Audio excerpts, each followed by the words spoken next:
기도하겠습니다. 살아계신 아버지 하나님, 주님의 은혜와 은총을 감사합니다. 오늘도 하나님의 귀한 말씀을 전하기 원합니다. 말씀에 주님이 함께 하시고 또 전하는 자나 듣는 자가 동일하게 은혜 받을 수 있도록 주님이 역사하여 주옵소서. 오늘 유다서 강해를 통하여 새롭게 은혜 얻기를 원하오며 존귀하신 예수님의 이름으로 기도하옵나이다. 아멘. 할렐루야. 오늘 하나님께서 저와 여러분들에게 주시고자 하시는 은혜의 말씀의 제목은 믿음의 도를 위해 힘써 싸우라, 두 번째 말씀을 전하기를 원합니다. 이 말씀을 읽고 듣고 보는 가운데 성령 하나님의 폭포수와 같은 은총이 저와 여러분들 심령 가운데 넘쳐날 수 있기를 존귀하신 예수님의 이름으로 간절히 축원합니다. 먼저 믿음을 테스트하는 방법을 소개하기 전에 다이아몬드를 감별하는 방법을 소개하고자 합니다. 우리 교회는 귀금속 하시는 분들이 계시기 때문에 잘 아시리라고 생각합니다. 다이아몬드를 감별하는 방법은 여러 가지가 있겠죠. 그러나 그 중에 가장 간단한 방법 중에 하나는 입김 테스트가 있다고 합니다. 다이아몬드의 입김을 불면 가짜는 입김이 서려서 좀처럼 지워지지 않는다고 합니다. 그러나 진짜 다이아몬드는 입김이 거의 서리지 않을 뿐 아니라 있었다 할지라도 금방 사라진다고 하는 것이지요. 그렇다면 우리들의 신앙을 테스트, 감별하기 위해서 하나님께서 무엇을 사용하시는가? 여러분 알고 계십니까? 그것은 다름이 아니라 시련입니다. 고난입니다. 고난이라고 하는, 시련이라고 하는 입김을 후 부르시고 그로 인하여서 우리의 신앙을 연단하고 단련하고 훈련시킨다고 하는 사실을 깨달아야 할 줄 압니다. 야고보서 1장 2절부터 4절 말씀에 보면 이런 말씀이 있습니다. 내 형제들아, 너희가 여러 가지 시험을, 시련을, 고난을 당하거든 온전히 기쁘게 여기라. 이는 너희 믿음의 시련이 인내를 만들어내는 줄 너희가 알미라. 인내를 온전히 이루라.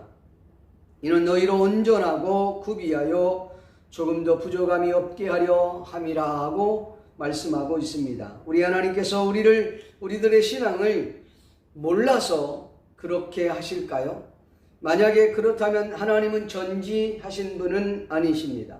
창세기에서 하나님께서 범죄한 아담을 찾아서 이렇게 묻습니다. 아담아, 아담아, 내가 어디 있느냐? 하나님께서 몰라서 아담을 부르시는 것일까요? 하나님께서 몰라서 아담이 어디 있느냐고 물으신 것일까요? 아닙니다. 하나님께서는 저와 여러분들의 신앙이 진짜인지 가짜인지 스스로 깨닫게 하기 위함이고, 시련을 통해서 저와 여러분들의 신앙을 더욱 견고하게 하시기 위함이라는 사실을 잊지 않기를 주님의 이름으로 간절히 축원합니다. 만약에 여러분들이 시련을 당할 때도 주님 때문에 고난받는 것을 생각하고 은근히 기쁘게 여기고 마음의 평강을 갖고 있다면 여러분은 정말 견고한 신앙으로 나아가는 것입니다. 시련 중에 어느 정도 내가 인내하고 있는지 여러분 스스로가 테스트를 한번 해보시기 바랍니다. 조금만 힘들어도 예수 안 믿는다, 교회고 뭐고 다 필요 없다, 망했다, 믿어도 소용 다 없다 라고 포기한다면 아마 그것은 연약한 믿음일 것이고 어쩌면 가짜의 가능성이 있다고 하는 사실입니다. 철저히 인간적이고 감성적인 종교인이라고 해도 과언이 아닐 것입니다. 목사님, 그럼 저도 가짜인가요? 가짜라기보다는 오늘 저와 여러분들이 혹 이것을 잊지 않았으면 좋겠습니다. 진짜인지 가짜인지는 하나님 앞에 가야만 합니다. 분명한 것은 우리가 연약함으로 쓰러지고 자빠지고 때로는 원망하고 불평할 수도 있습니다. 연약해서 시련 앞에서 잠시 입김이 서릴 수도 있습니다. 그러나 진짜라면 입김은 사라지게 되어 있습니다. 시간이 지나 원망과 불평했던 것들을 회개하고 주님께로 돌아온다는 사실입니다. 그들은 다시 주님 앞에 엎드리고 교회 안에서 회복된다는 사실을 알아야 합니다. 다시 말하면 연약하기 때문에 그렇다는 것이지요. 그렇기 때문에 우리가 이 시련을 잘 통과해서 저와 여러분의 믿음이 더 견고해질 수 있도록 해야 한다는 사실입니다. 사랑하는 성도 여러분, 여러분은 진짜 크리스찬입니까? 아니면 무늬만 크리스찬입니까? 당신은 믿음이 충만한 크리스찬입니까? 아니면 믿음이 연약한 크리스찬입니까? 시련을 통해 저와 여러분들은 믿음의 테스트해 보시기를 바랍니다. 그러면 지난 시간에 우리 이단에 대해서 잠깐 알아보았는데, 자, 그렇다면 이번 시간은 그리스도인들이 믿음의 도를 위해 힘써 싸우기 위해서는 어떻게 자기 자신을 준비해야 하는지에 대해서 오늘 유다서 부분을 살펴보기를 원합니다. 먼저 유다서를 지난 시간에는 소개하지 않았습니다만은 1절을 보게 되면 유다서를 보낸 송신자와 수신자를 소개하고 있습니다. 편지를 보낸 사람은 예수 그리스도의 종이고 야고보의 형제인 유다라고 소개하고 있습니다. 여러 가지 의견이 있습니다. 야고보 형제가 누구냐라고 하는 이 유다라는 사람에 대해서 의견이 분분할 수 있지만 오늘 본문에는 분명히 예수 그리스도의 종 그리고 예수님의 제자였던 야고보의 형제인 유다라고 소개하고 있습니다. 그리고 이 수신자는 부르심을 받은 자, 하나님 아버지 안에서 사랑을 얻고 예수 그리스도를 위하여 지키심을 받은 자들이라고 이야기하고 있습니다. 이들에게 편지를 한 거예요. 이들이 편지의 수신자인 것이죠. 그리고 이 편지를 쓰게 된 동기가 3절에 나옵니다. 이 3절에 제가 주제를 정한 내용이 이곳에 나옵니다.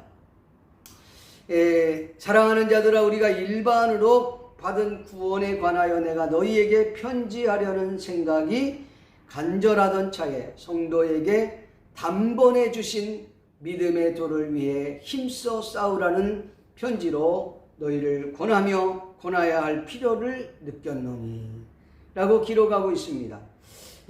여기에서 단번에 주신 믿음의 도를 위하여 힘써 싸우라. 원래는 단번에 주신이 들어가야 되는데 주제가 너무 길다 보니까 믿음의 도를 위해 힘써 싸우라 이렇게 짧게 정리를 한 것입니다. 그렇다면 어떻게 해야지 우리가 단번에 주신 그 믿음의 도를 위하여 힘써 싸울 수 있겠습니까? 한 3가지 정도로 정리해 보려고 합니다. 먼저 지극히 거룩한 믿음 위에 자신을 세워야 한다는 말입니다. 오늘 본문에서 자신을 어디에 세우라고 했습니까? 그렇습니다. 지극히 거룩한 믿음 위에라고 적혀 있습니다. 여기에서 이 믿음 위에라는 말은 3절에서 언급했던 단번에 주신 믿음의 도 위에라고 하는 말과 같습니다. 믿음 위에라는 말을 우리가 한번 생각해 봅시다. 혹시 이런 말씀이 생각이 나십니까? 반석 위에 내 교회를 세우리니 은부의 권세가 너를 이기지 못하리라. 예수님께서 믿음의 고백을 했던 베드로에게 하신 말씀입니다. 베드로가 당시의 원래 이름은 베드로가 아니었죠. 시몬이었습니다. 시몬. 근데 그에게 베드로라고 하는 이름을 줘요. 베드로라고 하는 이름은 반석이라고 하는 뜻입니다. 그러니까 예수님께서 베드로 네 반석 위에 세우겠다 그 말이 아니라 베드로가 고백했던 그 신앙 고백 위에 믿음 위에 그 믿음의 반석 위에라고 하는 표현을 쓸 수 있을 것입니다. 단번에 주신 믿음의 도라고 하는 말은 이 믿음 위에라고 하는 말과 같습니다. 이 말을 또 다른 표현으로는 반석 위에다. 여러분, 이 반석은 예수 그리스도를 의미합니다. 우리의 믿음은 예수 그리스도의 터 위에 세워야 견고해지는 줄로 믿습니다. 다른 표현으로 얘기하면 지극히 거룩한 믿음 위에를 복음 위에 세워야 한다고 하는 의미로 받아들이는 것이 옳습니다. 믿음 위에, 믿음이 어떻게 생겨집니까? 복음을 받지 않으면, 예수 그리스도에 관한 그 복음을 받지 않으면 절대로 믿음 위에 설 수가 없는 것입니다. 복음을 제대로 알아야 이단과 싸워 이길 수 있는 것입니다. 복음을 제대로 알아야 우리가 믿음 위에 견고히 설 수 있다는 말입니다. 이 복음을 붙들고 있어야 믿음의 도를 위해 힘써 싸울 수 있다는 것이지요. 그렇다면 이 복음이 무엇이냐? 복음이 무엇이냐고 물으면 복음이 무엇인지 제대로 아는 이들이 많지 않습니다. 아니, 교회를 그냥 왔다 갔다 하는 거예요. 종교 생활을 하는 것이지요. 이 복음을 갖고 있을 때 그 사람은 무기를 장착하는 것과 같습니다. 이 복음을 가지고 있을 때 삶의 방향성이 정해지는 것입니다. 그런데 이 복음을 모르고 교회를 다니는 이들이 너무나도 많아요. 그래서 교회를 10년, 20년, 30년 신앙생활을 하는데도 불구하고 복음이 무엇입니까? 그러면 네, 기쁜 소식. 근데 그 기쁜 소식이 무엇이냐고요? 라고 물으면 정확하게 이야기하는 분들이 없다는 것이지요. 그래서 저는 이 복음의 종합 선물 세트를 오늘 여러분들에게 소개하려고 합니다. 여러분, 모든 성경, 구약과 신약은 모두 예수님에 관한 말씀입니다. 그리고 그 예수님에 관한 이야기를 축약하면 한마디로 복음에 있다. 복음 안에 있다라는 것이죠. 이 복음 안에는 구원의 놀라운 축복이 있는데 이 종합 선물 세트입니다. 우리가 잘 알다시피 요한복음 5장 39절 말씀해 보면 너희가 성경에서 영생을 얻는 줄 생각하고 성경을 연구하거니와 이 성경이 곧 내게 대하여 증언하는 것이라. 누구에 대하여? 예수님에 대해서. 구약과 신약이 전부 다 누구에 대하여? 예수님에 대하여 증언하고 있다는 것이지요. 또한 요한복음 5장 46절 말씀해 보면 모세를 믿었더라면 나를 믿었으리라. 이는 그 모세가 그가 내게 대하여 기록하였습니다. 꼭 기록하고 있습니다. 또한 누가복음 24장 27절 말씀해 보면 이에 모세와 그 모든 선지자의 글로 시작하여 모든 성경에 쓴 바 자기에게 관한 것을 자세히 설명하시니라. 여기 보십시오. 모세 율법이지요. 선지자의 글 선지서입니다. 그리고 글로 시작하여 모든 성경에 쓰여진 것은 다 누구에 대해? 예수에 대해 설명했다라고 얘기하고 있어요. 누가복음 24장 44절에서 48절 말씀에는 이렇게 기록하고 있습니다. 44절에는 또 이르시되 내가 너희와 함께 있을 때에 너희에게 말한 바 곧 모세 율법과 선지자의 글과 시편에 나를 가리켜 기록된 모든 것을 이루어져야 하리라. 여러분, 그러니까 성경을 세 파트로 나누죠. 역사서는 율법 안에 다 들어가 있습니다. 그러니까 모세오경과 역사서 다 누구에 대해서? 예수님에 대해서. 선지서는 누구요? 선지자들이 예언했던 내용. 그걸 누구에 대한 얘기다? 예수님에 대한. 그 다음에 시가서, 시편, 아가 다 누구에 대한 얘기다? 예수님에 대한 이야기라고 이야기하고 있는 것입니다. 그리고 마지막으로 46절에 보면 그러면 그 복음이 뭐냐라고 얘기했을 때에 또 이르시되 이같이 그리스도가 고난을 받고 3일에 죽은 자 가운데 살아날 것과 이게 복음의 내용입니다. 마지막으로 요한복음 20장 31절에 보면 오직 이것을 기록하면, 성경을 기록하면 너희로 예수께서 하나님의 아들 그리스도이심을 믿게 하려 하며 또 너희로 믿고 그 이름을 힘입어 생명을 얻게 하려 함이니라. 할렐루야. 그렇습니다. 정리하면 복음이 뭐냐 하면 성자 예수 그리스도, 그분은 하나님이십니다. 하나님이 인간의 몸을 입고 우리 인간을 위해서 이 땅에 내려오신 유일무이한 사건입니다. 이게 복음입니다. 또 하나의 종합선물 세트는 뭐냐? 바로 예수 그리스도께서 이 땅에 오셔서 자기 백성을 위하여 자기 백성의 죄를 예수님이 걸머지시고 십자가에 못 박혀 죽으심으로 말미암아 우리의 죄 문제를 해결해 주셨다고 하는 사실입니다. 이게 복음입니다. 그리고 세 번째로 종합선물 세트는 뭐냐? 그것은 바로 예수 그리스도께서 죽은 지 3일 만에 다시 부활하셨다고 하는 사실입니다. 이것이 종합선물 세트의 세 번째입니다.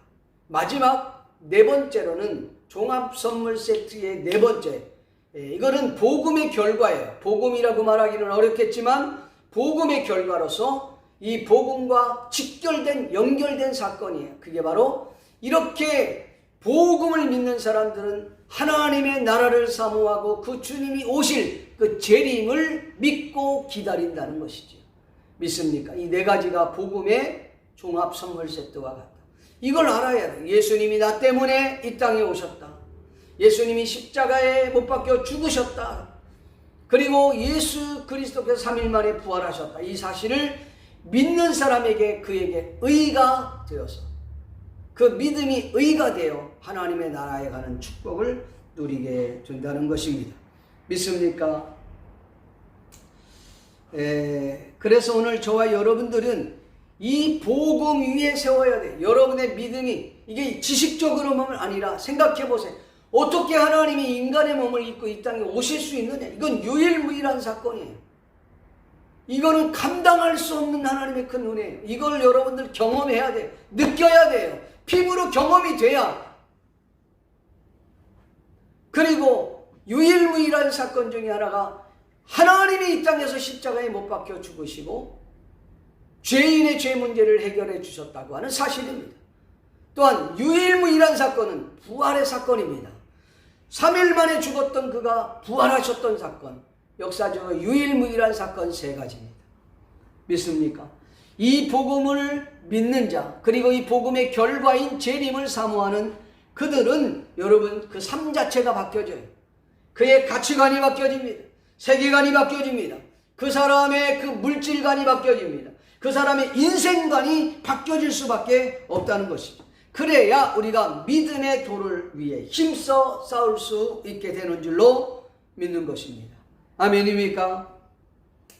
또 우리가 생각해 볼 수 있는 것은 성령으로 기도해야 한다라는 것이죠. 20절 말씀에 여러분 기도를 하되 성령으로 하라고. 이것이 무슨 말입니까? 기도는 내 힘으로 하는 것이지 성령으로 기도하라는 말이 무슨 뜻입니까?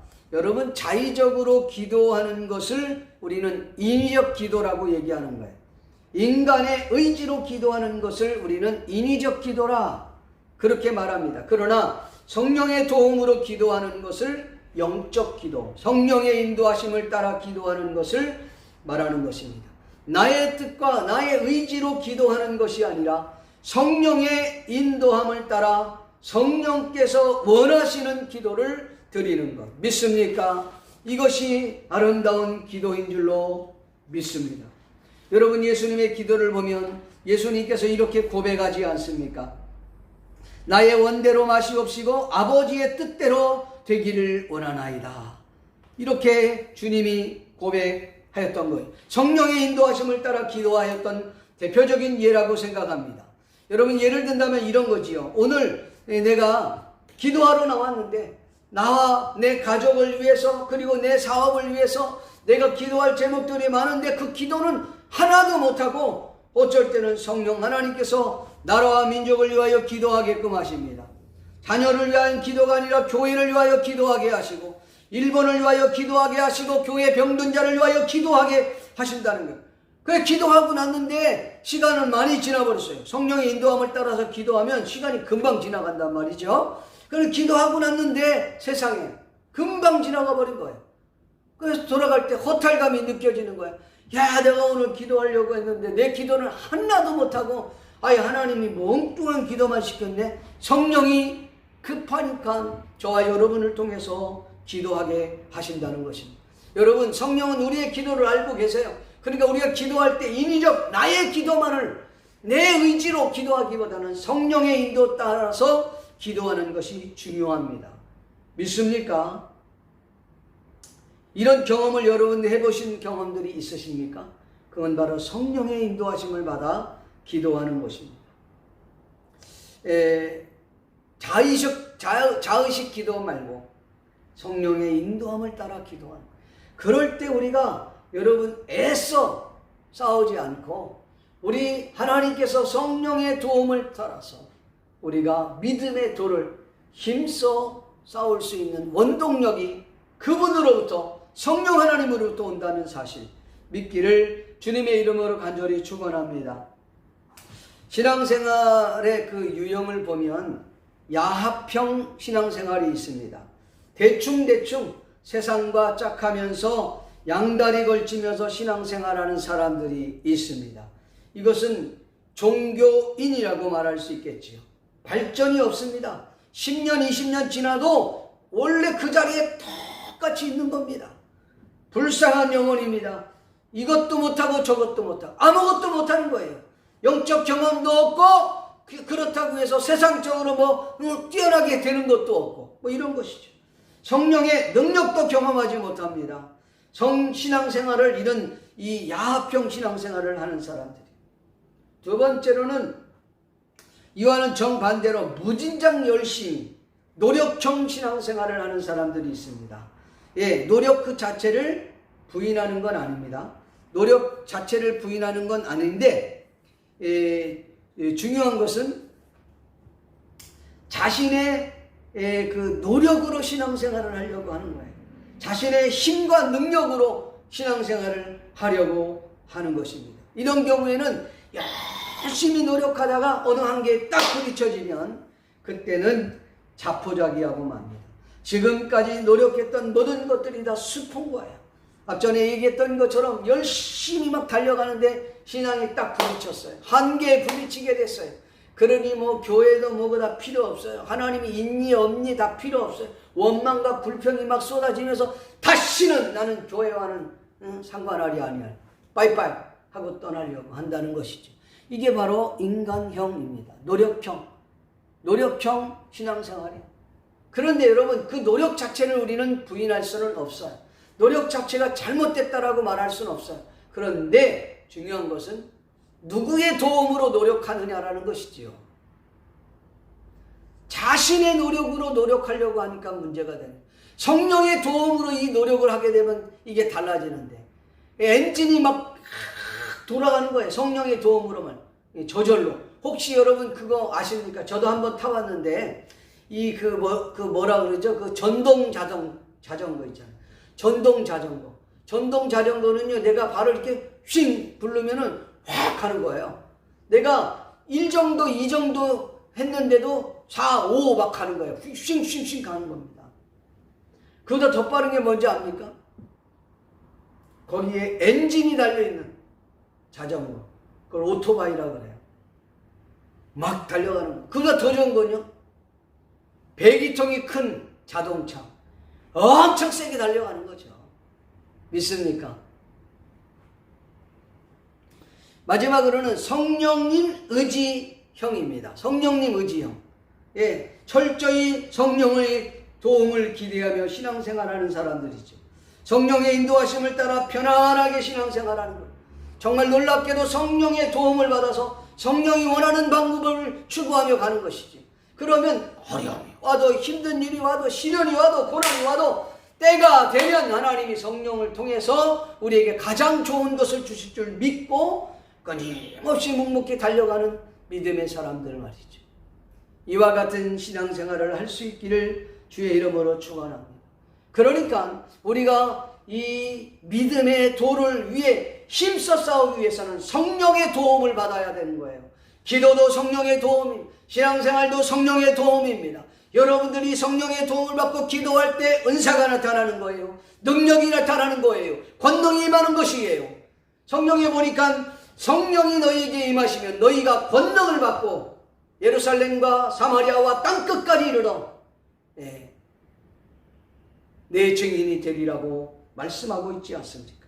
여러분, 은사는 도구일 뿐이지 은사를 받았다고 해서 구원받는 건 아닙니다. 성경에 보니까 예수님이 그렇게 말씀했어요. 내가 너를 도무지 알지 못한다. 주님, 내가 병도 고치고 귀신도 내쫓고 그랬는데 왜 나를 모릅니까? 이 불법을 행한 자야. 그러니까 은사를 받았는데 복음을 모르는 거예요. 예수님이 누군지를 모르는 거예요. 예수님과 함께 하지 않았던 거예요. 하나님의 뜻이 무엇인 줄 모르는 거예요. 내 뜻, 내 방법대로만 갔다는 것이지요. 그게 문제라는 것이지. 사랑하는 성도 여러분, 오늘 저와 여러분이 성령으로 신앙생활하기를 바랍니다. 성령으로 기도하기를 바랍니다. 성령으로 찬양하기를 바랍니다. 성령으로 반주하기를 바랍니다. 성령으로 하나님 앞에 높도 봉사할 수 있기를 주님의 이름으로 축원합니다. 마지막으로 하나님의 사랑 안에 자신을 지키며 그리스도의 긍휼을 기다리라. 너무나도 중요한 거예요. 본문 21절부터 23절 말씀인데 21절에 보니까 하나님의 사랑 안에서 자신을 지키며 영생에 이르도록 우리 주 예수 그리스도의 긍휼을 기다리라. 그러고 있어요. 아주 중요한 내용입니다. 우리의 믿음의 도를 위해 힘써 싸우려면 먼저 선행해야 될 것이 두 가지가 있습니다. 그것은 바로 하나님 사랑 안에 거하는 것입니다. 예수 그리스도의 그 사랑 안에 거하는 것, 또한 예수 그리스도의 긍휼하심을 입었으니 그 긍휼을 안에 거하는 것이죠. 이게 두 가지인데요. 사람들 그 사랑을 받은 사람만이 여러분 사랑을 나눌 수 있습니다. 긍휼을 입은 자만이 긍휼을 타인에게도 베풀 수 있게 되는 줄 압니다. 사랑과 긍휼을 여기는 마음, 사랑과 긍휼을 갖는 믿음, 이게 대단히 중요한 겁니다. 그래야지 여러분 우리가 믿음의 도에서 단번에 주신 그 믿음의 도, 단번에 죽으신 뭐예요? 예수님 십자가에서 단번에 죽으신 거예요. 그래서 우리의 죄를 해결해 주신 거예요. 그래서 동이 서에서 먼 것 같이 우리의 죄를 다시는 기억하지 않고 다시는 제사 드릴 필요 없다고 주님이 히브리서를 통해서 말씀했잖아요. 여러분, 본문 22절과 23절에 보면 이 두 가지를 설명하고 있습니다. 의심하는 자들을 긍휼히 여기라. 또 어떤 자를 불에서 끌어내어 구원하라. 또 어떤 자를 그 육체를 더럽힌 옷까지 미워하되 두려움으로 긍휼을 여기라. 긍휼히 여기라. 이렇게 기록했어요. 자, 여기에서 이 어떤 의심하는 자들과 또 어떤 자를, 어떤 자를 불에서 이렇게 표현되어 있잖아요. 여기 어떤이라고 하는 말은 이단의 예를 들어서 어떤 의심하는 자들이라고 하는 것은 이단에 미혹되어 있는 사람들을 말하는 거예요. 투기하는 자들을 말하는 거예요. 싸움하는 이들을 말하는 거예요. 근데 그들을 어떻게 했다고요? 긍휼히 여겨라 이렇게 얘기했어요. 그리고 23절에 보니까 또 어떤 자를 불에서 끌어내. 불에서 끌어내라는 말은 이 사람은 완전히 이단에 심취해 있어요. 완전 푹 빠져 있는 사람들이에요. 완전히 그 불 지옥에 들어가 있는 그를 끌어내려는 거예요. 끌어내어 구원해라 그랬어요.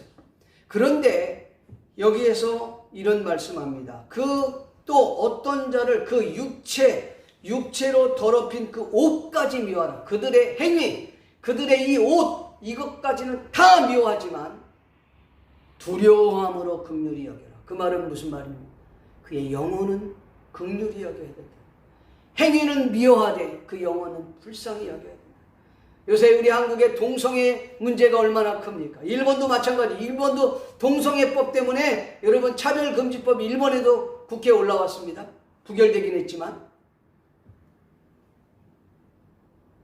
동성애자들 여러분 그들의 행위는 미워해야 되는 거예요. 그러나 그 영혼들까지 미워해서는 안 돼. 그들의 영혼은 너무나도 불쌍한 영혼들이에요.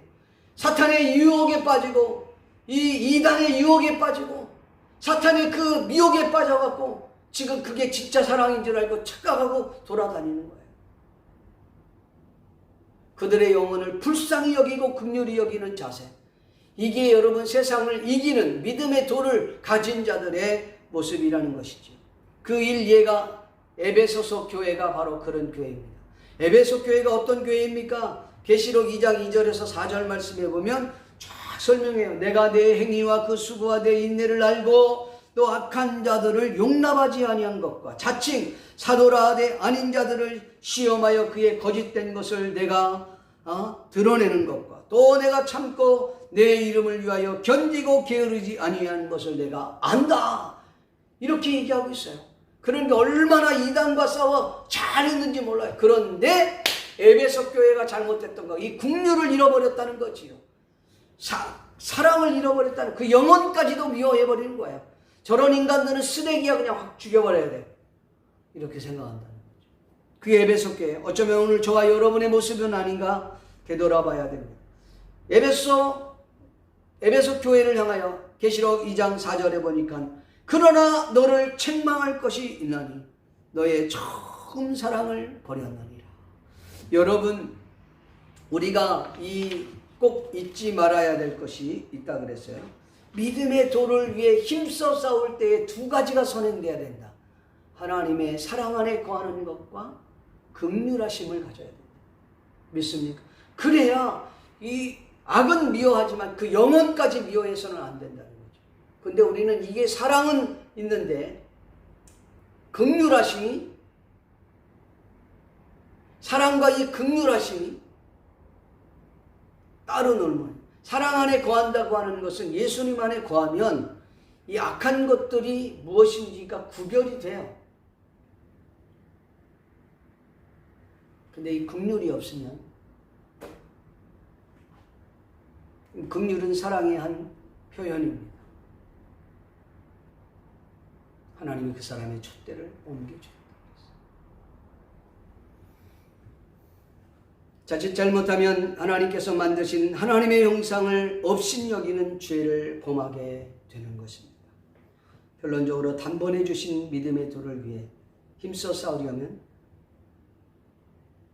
오늘 저와 여러분이 그 죄악, 그 행위는 미워하지만 그 영혼은 긍휼히 여기는 믿음의 자세가 필요한 줄로 믿습니다. 기도하겠습니다. 살아계신 아버지 하나님 감사합니다. 오늘도 주님의 말씀을 볼 수 있게 하시고 들을 수 있게 해주시고 깨달을 수 있는 은혜를 허락하여 주심을 감사합니다. 이 시간도 승리할 수 있도록 은혜를 베풀어 주시옵소서. 믿음의 주여 온전케 하신 주님만을 소망합니다. 오 하나님, 우리에게 은혜를 부어주시고 축복하여 주시고 성령의 강력한 은혜와 능력을 베풀어 주시기를 원합니다. 감사하고 예수님의 거룩하신 이름으로 기도하옵나이다.